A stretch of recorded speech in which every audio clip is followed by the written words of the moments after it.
If I plug in the charger that lights up, the light turns off because of a short in the circuit.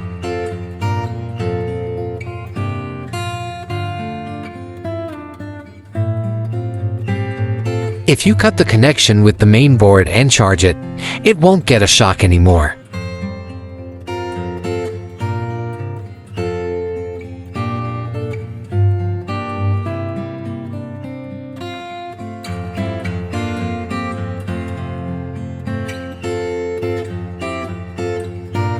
There is a short circuit on the main circuit board, so let's see how to solve it to the end.